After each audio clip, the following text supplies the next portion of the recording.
Cinema കണ്ടൊരു അനുഭൂതിയല്ല, ഒരു ജീവിതം, പച്ചയായ ജീവിതം മനസ്സിൽ കണ്ടൊരു ഫീലാണ് തിയേറ്ററിൽ നിന്ന് ഇറങ്ങിയപ്പോൾ എനിക്ക് തോന്നിയിരിക്കുന്നത്. Kidney touching story from Kannada ദേശം. Junior starring the crazy star Ravichandran, Genelia D'Souza, Sreeleela, പിന്നെ ഏതൊരു കാശുകാരന്റെ മോൻ കീർത്തിയും. അപ്പൊ പടം തുടങ്ങുമ്പോൾ തന്നെ ക്രേസി സ്റ്റാർ രവിചന്ദ്രനും ഭാര്യയും കൂടി ബസ്സിൽ പോകുമ്പോൾ മൂപ്പരുടെ ഭാര്യയ്ക്ക് പെട്ടെന്ന് പ്രസവിക്കാൻ മുട്ടുന്നിടത്താണ്. അങ്ങനെ ആ KSRTC ബസ്സിൽ വെച്ച് ആ സ്ത്രീ ഒരു ആൺകുഞ്ഞിന് ജന്മം നൽകി പടമാവുകയാണ്. അതിനുശേഷം നമ്മുടെ ക്രേസി സ്റ്റാർ രവിചന്ദ്രനാവും ഇവനെ നോക്കി വളർത്തുന്നത്. ഇനി രവിചന്ദ്രനെ പറ്റി കൂടുതൽ പറയുകയാണെങ്കിൽ മൂപ്പര് ഭയങ്കര ഓവർ കെയറിംഗ് ആയ ഒരു വെറുപ്പ് ഡാഡിയാണ്. ഇയാളുടെ വെറുപ്പിക്കൽ എന്നൊക്കെ പറഞ്ഞാൽ ക്രിക്കറ്റ് കളിച്ച ക്രിക്കറ്റ് ബോൾ തലയെ കൊണ്ട് പരിക്ക് പറ്റുമെന്നും പറഞ്ഞ് അയാളുടെ മോനെ കക്ക് കളിക്കാൻ പറഞ്ഞേക്കും.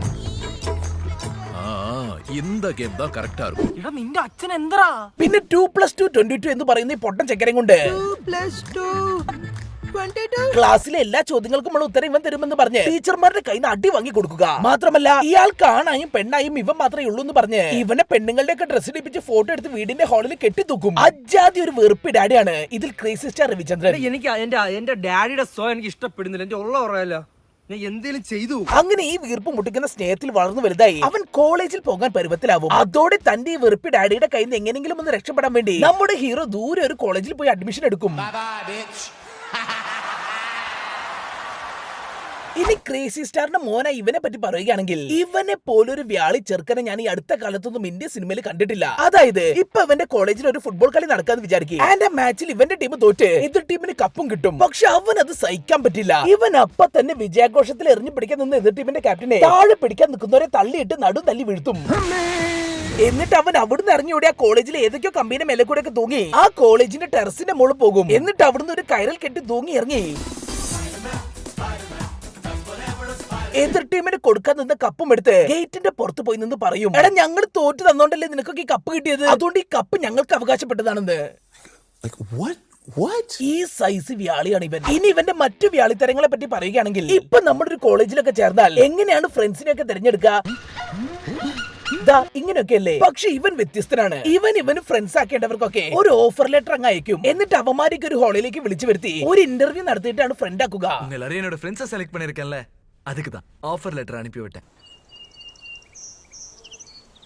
ഇനി ഇവന്റെ അടുത്ത വ്യാളിത്തരം എന്ന് പറഞ്ഞാൽ ഇവൻ നിർത്തിയിട്ട ബസ്സിലൊന്നും കേറൂല. ഇവൻ ആ ബസ് അവിടെ നിർത്തി സെക്കൻഡ് ഗിയർ ഇട്ടാൽ മാത്രമേ അതിലേക്ക് ഓടിച്ചാടി കയറുകയുള്ളൂ. എന്ത് കാര്യത്തിനാണത്?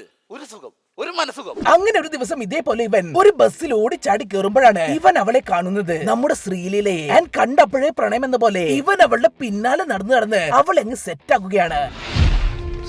ഇനി ശ്രീലീലയെ പറ്റി കൂടുതൽ പറയുകയാണെങ്കിൽ പ്രത്യേകിച്ച് ഒന്നും പറയാനില്ല. വരണം, ഡാൻസ് കളിക്കണം, പോണം, അത്ര തന്നെ. എങ്കിലും മുന്നോട്ട് തന്നെ. അല്ലാത്തൊരു സീന് പോലും ഈ പെണ്ണിന് പടത്തിലില്ല. നീ എവിടെ പരിപാടി അവതരിപ്പിച്ചാലും ഇത് തന്നെയാണല്ലോ നിന്റെ വിധി. അപ്പൊ ഇമാതിരി പരിപാടികളൊക്കെയായി ഇവന്റെ കോളേജ് ലൈഫ് അങ്ങ് തീർന്ന് ഇവൻ പിന്നെയും ഇവന്റെ ഡാഡി ക്രൈസി സ്റ്റാറിന്റെ ഒപ്പം വീട്ടിലിരിപ്പാവും. ആൻഡ് ഇവന്റെ വീട്ടിലെ കാര്യം എന്നൊക്കെ പറഞ്ഞാൽ ഭയങ്കര കഷ്ടമാണ്. ഓവർ കെയറിംഗ് ആയി ഇവന്റെ തന്ത രാജേന്ദ്രൻ ഇവനെ ഒന്ന് സമാധാനത്തിൽ ടോയ്ലറ്റിൽ പോകാൻ പോലും സമ്മതിക്കൂല. ഒരു 2 മിനിറ്റ് കൂടുതൽ മുക്കിയാൽ അപ്പം മുമ്പ് വാതിലിൽ മുട്ടിയിട്ട് ചെറുപഴം വേണമെന്ന് ചോദിക്കും.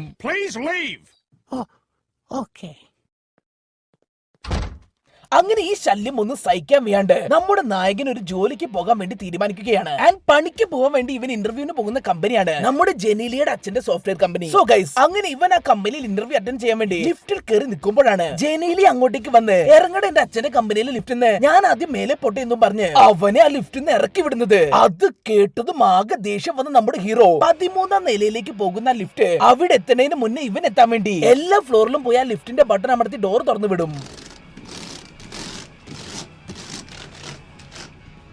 എന്നിട്ട് ജെനീലിയ 13ാം നിലയിലേക്ക് എത്തുന്നതിന് മുന്നേ ഇവൻ അങ്ങോട്ടേക്ക് ഓടിയെത്തും. അങ്ങനെ ഈ സംഭവത്തിൽ ദേഷ്യം വന്ന ജെനീലിയ ഇവനെ ആ ഇന്റർവ്യൂവിൽ സെലക്ട് ആക്കും. എന്നിട്ട് ഇവനെ ഏതൊരു പട്ടിക്കാട്ടിലേക്ക് പണിയെടുക്കാൻ വേണ്ടി പറഞ്ഞയക്കും. ഇനി ഇതിനു പകരം വീട്ടാൻ വേണ്ടി ഇവൻ എന്താ ചെയ്യുന്ന വെച്ചാൽ ജെനീലിയനെ അവളുടെ ഡാഡി കമ്പനി CEO ആക്കി നിയമിക്കുന്ന പാർട്ടിയിൽ പോയി അവിടുത്തെ സ്ക്രീനിൽ ജെനീലിയുടെ പഴയ ക്യൂട്ടസ് മൂഞ്ചുന്ന വീഡിയോസ് ഒക്കെ പ്ലേ ആക്കി അവളെ അങ്ങ് ഇൻസൾട്ട് ആക്കി വിടും.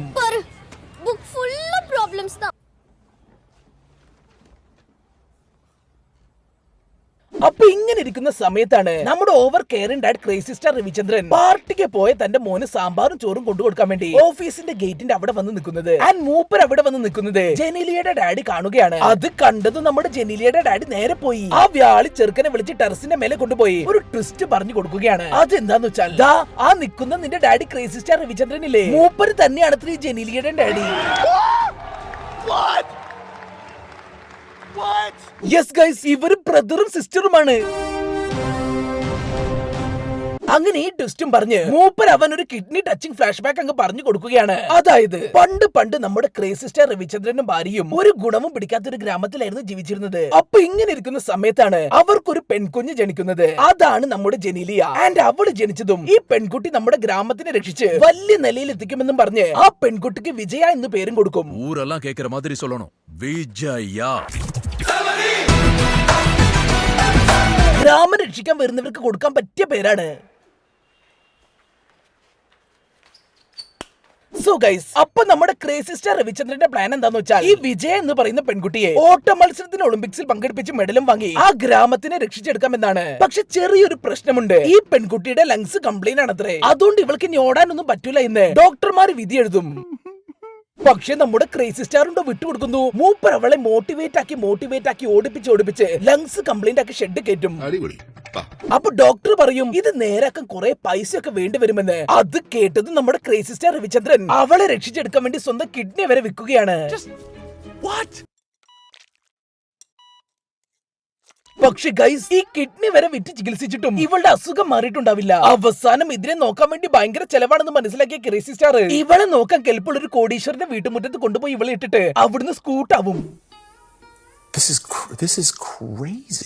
അങ്ങനെയാണ് ഈ ജെനീലിയ ഈ കോടീശ്വരന്റെ വീട്ടിൽ വന്ന് പെട്ടത്. യെസ് ഗൈസ്, ഇതായിരുന്നു ആ കിഡ്നി ടച്ചിങ് ഫ്ലാഷ് ബാക്ക്. അങ്ങനെ ഈ ഫ്ലാഷ് ബാക്ക് അറിഞ്ഞതോടുകൂടി സ്വന്തം മോളെ നോക്കാൻ പറ്റാണ്ട് വല്ലവരുടെ വീട്ടുമുറ്റത്ത് ഉപേക്ഷിച്ച് പോയ തന്റെ ഡാഡിയോട് ഈ വ്യാളി ചെറുക്കന് വൻ ബഹുമാനം തോന്നുകയാണ്.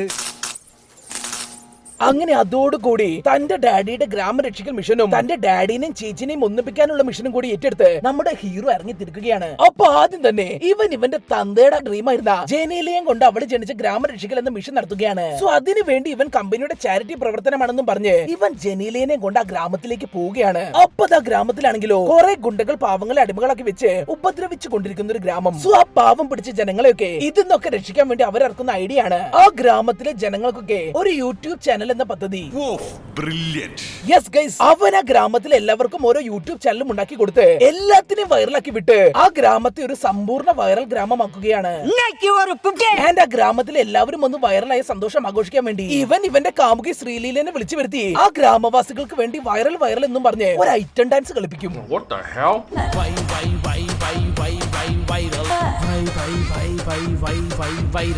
ഇതൊക്കെ കണ്ടിട്ടുണ്ടെങ്കിൽ തന്നെ കൈയും കാലൊടിയും. അങ്ങനെ ആ ഗ്രാമം രക്ഷപ്പെട്ട സന്തോഷത്തിൽ എല്ലാവരും ഇങ്ങനെ നൈസായി പോയിക്കൊണ്ടിരിക്കുന്ന സമയത്താണ് ഇവൻ ജെനീലിയുടെ അടുത്ത് അത് പറയുന്നത്. നിന്റെ തന്തിയും എന്റെ തന്തിയും സെയിം ആണെന്ന്. ഞാൻ ഇപ്പൊ തന്നെ പോയി അയാളെ വിളിച്ചു കൊണ്ടുവരാമെന്നും പറഞ്ഞ് മൂപ്പര് നമ്മുടെ ക്രേസി സ്റ്റാറിനെ വിളിച്ച് ജെനീലിയുടെ അടുത്ത് കൊണ്ടുവരാൻ വേണ്ടി നിൽക്കുകയാവും. ആ സമയത്താണ് ഗ്രാമത്തിലെ ഗുണ്ടകളൊക്കെ കൂടി വന്ന് നീ അവന്മാരെയൊക്കെ വൈറലാക്കി അല്ലേടെന്നും പറഞ്ഞ് നമ്മുടെ വ്യാളിച്ചെറുക്കിനെ അടിക്കാൻ വേണ്ടി വരുന്നു. ആൻഡ് അത് കണ്ടതും ആ അടി നമ്മുടെ ക്രേസി സ്റ്റാർ മൂപ്പരുടെ തല വെച്ച് തടുക്കുകയാണ്. എന്നിട്ട് അവിടുന്ന് തലയ്ക്ക് അടിക്കൊണ്ട് ക്രേസി സ്റ്റാറിനെ രക്ഷിക്കാൻ വേണ്ടി നമ്മുടെ ഹീറോ മൂപ്പര് ഒരു ബസ്സിലും കയറ്റി ഹോസ്പിറ്റലിലേക്ക് വിടാനും പറഞ്ഞ് ആ ബസ്സിന്റെ മുകളിൽ തൂങ്ങി പിടിച്ച ഗുണ്ടകളെ കടിച്ചോടിക്കുകയാവും. അങ്ങനെ അതിനൊക്കെ ശേഷം അവസാനം നമ്മുടെ ക്രേസി സ്റ്റാറിനെ അവൻ എങ്ങനെയൊക്കെയോ ഹോസ്പിറ്റലിൽ എത്തിച്ച് ജെനീലിയനെ വിളിച്ചു വരുത്തി ഡാഡിനെ കാണിച്ചു കൊടുക്കുകയാണ്. ആശുപത്രിയിൽ വെച്ച് അവരൊന്നിക്കുകയാണ്. യെസ് ഗൈസ്, അവര് രണ്ടുപേരും ഒന്നിച്ചു. പക്ഷെ അപ്പോഴാണ് ഒരു ട്വിസ്റ്റ്. അതെന്താന്ന് വെച്ചാൽ നേരത്തെ ആ കുട്ടികൾ വന്ന് നമ്മുടെ ക്രേസി സ്റ്റാറിന്റെ തലക്കിട്ട് ഒരു അടി കൊടുത്തില്ലേ, ആ അടിയിൽ മൂപ്പരുടെ തല തിരിഞ്ഞു പോയിരിക്കുന്നു. ആൻഡ് ഇപ്പൊ ക്രേസി സ്റ്റാറിന് മോളിനെ മാത്രമേ ഓർമ്മയുള്ളൂ, മോനെ ഓർമ്മയില്ലാത്രേ. இந்த பையன் யாருன்னு தெரியல. അങ്ങനെ അവസാനം തന്റെ തന്ത തന്നെ മറന്ന ദുഃഖത്തിൽ മാനം നോക്കി നിൽക്കുന്ന നായകന്റെ ക്ലോസപ്പ് ഷോട്ടും കാണിച്ച് ഈ കിഡ്നി ടച്ചിങ് സിനിമ ഇവിടെ തീരുകയാണ്. പടം കഴിഞ്ഞ്. ഈ വീഡിയോ നിങ്ങൾക്ക് ഇഷ്ടപ്പെട്ടാൽ നമ്മുടെ ചാനലിലെ ബാക്കി വീഡിയോസായ മോൺസ്റ്റർ, കൂട്ടുകാർ, CBI5, ബിഗ് ബ്രദർ, സിദ്ധാർത്ഥ, അഞ്ചിരോരാൾ, അർജുനൻ, ബലറാം, വസുതാരദാസ്, Laila, Dracula, my story, rain tree കമ്പകൻ, ശോഭരാജ്, മാമകം, കലണ്ടർ, ലോക്പാൽ, നമ്മൾ തമ്മിൽ, വന്ദേ മാതരം, കാമ്പോജി, സലാം കാശ്മീർ, നക്ഷത്ര കണ്ണൂർ രാജകുമാർ, നവനുണ്ട് രാജകുമാരി, കയ്യെത്തും ദൂരത്ത്, വൈറ്റ്, CIA, മിക്കായിൽ, വാറൻ ലവ്, കൃത്യം, നിറം തുടങ്ങിയ വീഡിയോസും നിങ്ങളൊന്ന് കാണണം പ്ലീസ്.